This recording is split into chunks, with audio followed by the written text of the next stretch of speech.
Hey everyone, welcome back to Craps University, your go-to resource for mastering the game of craps. Today we're doing something a little bit different, but something every serious crap player knows about. We're going to dive into the wild, hilarious, and sometimes downright bizarre world of superstitions and rituals around the craps table. And I can definitely say myself, unknowingly, after writing the script for this episode, I do some weird stuff too myself. So it's craps is a very superstitious game, probably the most superstitious in the casino. So it's a game of probability, and it's also a game of emotion. There's ups and there's downs. It's very group oriented game. I would rather play with a lot of people at the table than one or two. It just seems a little bit funner. Craps moves fast. Having those people with you kind of helps move things along. The whole table and has a streak-based vibe.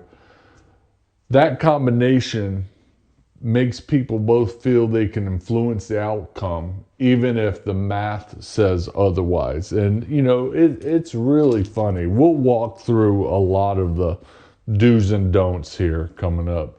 So, superstitions give players a sense of control. So, anywhere from when you first get the dice, people roll them. I do it all the time. And they pick out what they're looking for. If they don't like it, they get more, to even doing some unknown setting and then throwing it a certain way. Those are superstitions. They feel if they're set the same way every time, they are going to have the same types of outcomes that they might have had doing that.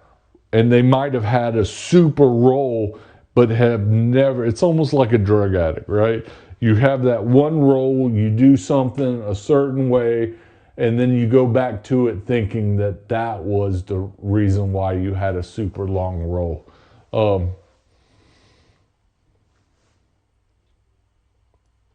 So some of the things we want to run through, the most common and long-standing superstitions you'll hear or see at the table.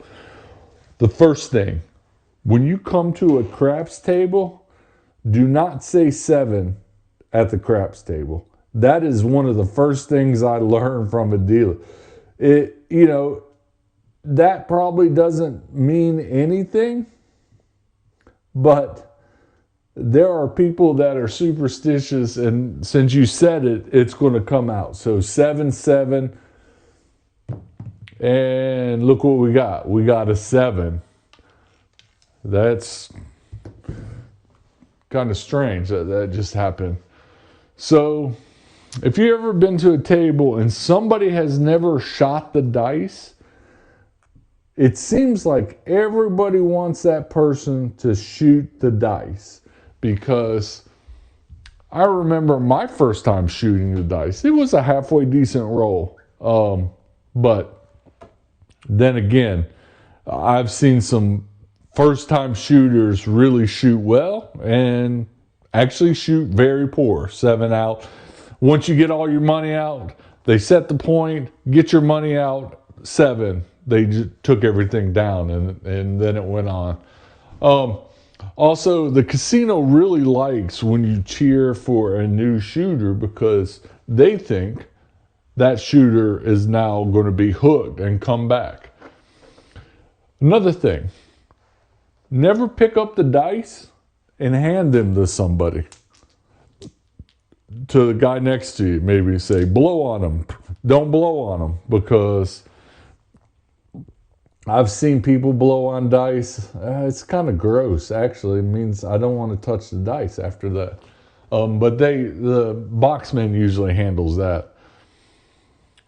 Some people think, oh, it's the same shooter, it's the same luck. So if you shoot and you 7 out quickly, now you've got the reputation when it comes back around that you're going to 7 out. Or if you have a long roll, you're expected to have another long roll. That is a superstition. It is very random, and you can have good rolls, bad rolls, good rolls, and it just doesn't matter.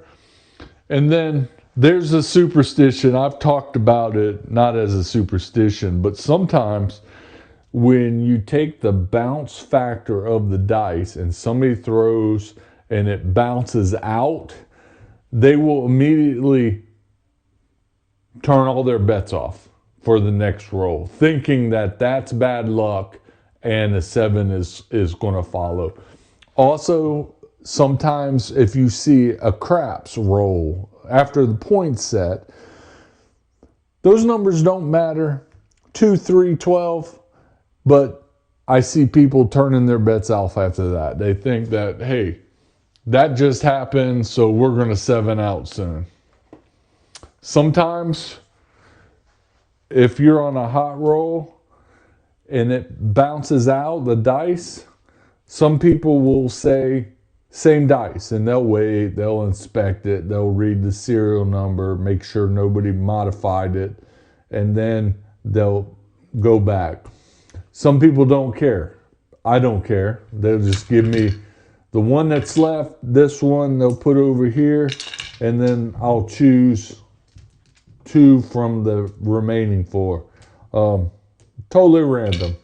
Opportunity, the dice do not make the game. As I was stating, some people will blow on their dice, tap them on the chips. So one of my habits when I shoot the dice, I tap it 3 times and then throw. I don't know why I do that. I don't know how I picked it up, but it is what it is. And now I'm stuck with it because I've been doing it so long. It's either twice or 3 times. You got me why I do it. It's kind of weird. Some people try to shake them in a certain rhythm, or they'll do weird hand gestures and then throw them. Everybody's unique and they all do different things. So some famous rituals. One guy wouldn't roll until everyone at the table touched the rail. Okay? So that is one person controlling the behavior of everybody at the table because they felt that was going to make a difference.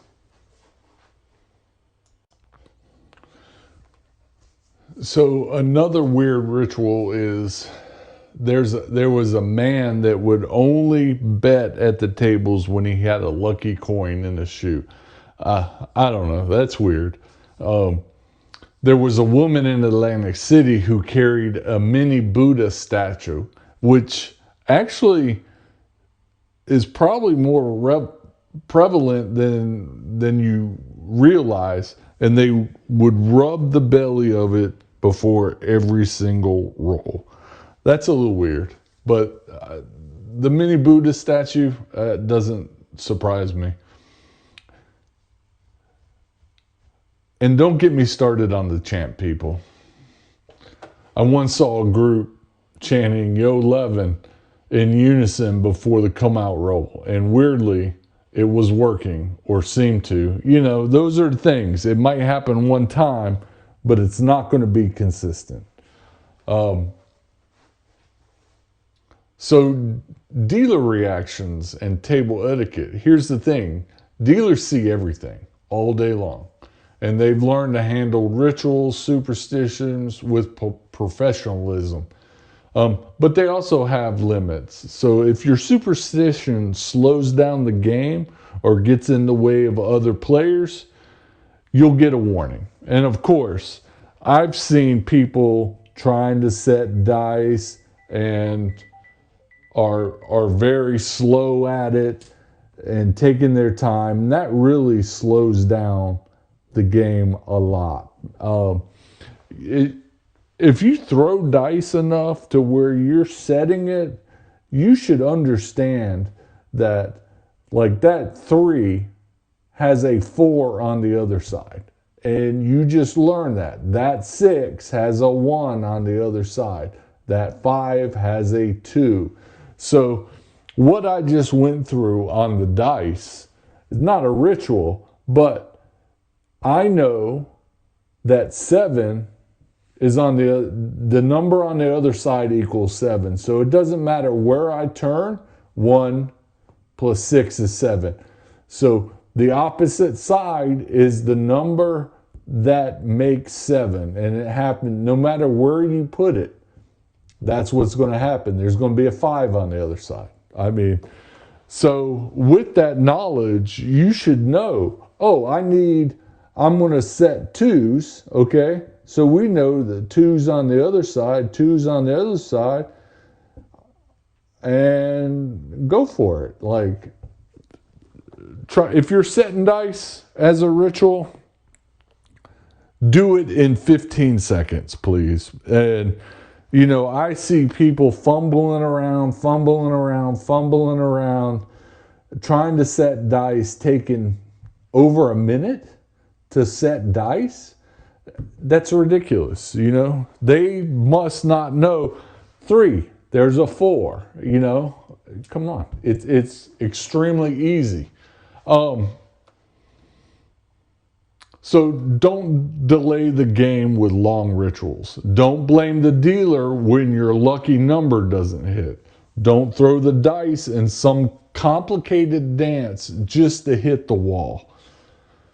Don't perform rituals that involve touching other people's chips or interrupting the flow of the game. Keep your rituals personal, quick, respectful. So I used to flip numbers and try to get something, but really that doesn't matter. I do have a ritual. I don't want 7 up. Okay, I don't want 7 on that side. I don't want craps to be shown, like a 2 and a 1. I won't throw that. I won't throw midnight up for some reason. But also, I will take these dice and I'll just tap them. So that's kind of an internal thing for me, that it's a habit. It's more of a habit than a ritual. So does it work? Here's the debate. Mathematically, no. The odds are the odds, and the house edge is the house edge. The dice don't care about your tap, tap, blow, roll technique, but mentally, there's a case to be made, because if somebody can throw the dice confidently, then they're in the zone. And sometimes you have to be in the zone to throw the dice. If you are concentrating, and I'll have some episodes on dice control, things like, you know, setting the dice, trying to hit in the same position. You know, I try to hit in the same position a lot, and a lot of it has to do with making sure that I don't bounce out. If I'm hitting in the come, the chances are those dice can bounce out. But if I'm hitting closer to the wall, then we know the dice are going to bounce off the diamond. This is called the diamond backing, and have a good roll. And that's another thing. When you bounce it off the diamond, if you're not exactly hitting the diamond in the same spot every single time, how is dice control really helping you? Unless you are trying to hit right here and it's bouncing and hitting the underside. That gets kind of difficult. So other people do it for flair. So tapping the felt. I see people sometimes doing this, rubbing their hand, throwing the dice underhand.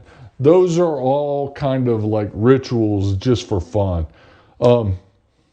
They kind of sometimes stack their chips, let's just say, kind of in a weird manner, thinking that that is going to benefit them to hit something in the field. And so we roll it, and what do we hit? A 4. Guess what? That's in the field. That happened one time, but that's now $150 in my pocket. And that's how it all begins. Don't blow on the dice before, I've seen many times people try to blow on the dice. They don't want you doing that. Sometimes people whisper a number they want to themselves. They use the same shooting stance and dice grip every single time. It's not magic, but it might make the game more enjoyable for that person. Just don't take all day. So let's close this out. Craps is one of the few games where belief and culture play such a big role. And, there's things that you just shouldn't do. I never say 7, say big red, the devil, just don't call it 7 at the table. Dealers don't care. You hear them say 7 all the time. Stickman 7 out. And sometimes there'll be a dealer that'll have to make the call. Stickman can't see it. Maybe the dice got back here. The dealer say 7. It makes no difference to them. Even if you don't believe in superstitions, you'll see them at every table. It's part of the vibe of craps. And I find it interesting. I've seen some very different ones. Let me know in the comment what your weirdest superstition or ritual you've seen at the craps table. Or do you have one of your own? Like, hey, I'll admit it, I have one of my own, and that's tapping the table and then throwing them. I don't know why I do it. It's just a habit, but it works for me. Until then, may the dice land true and your lucky charms stay charged. See you next time at Craps University. Thanks for watching.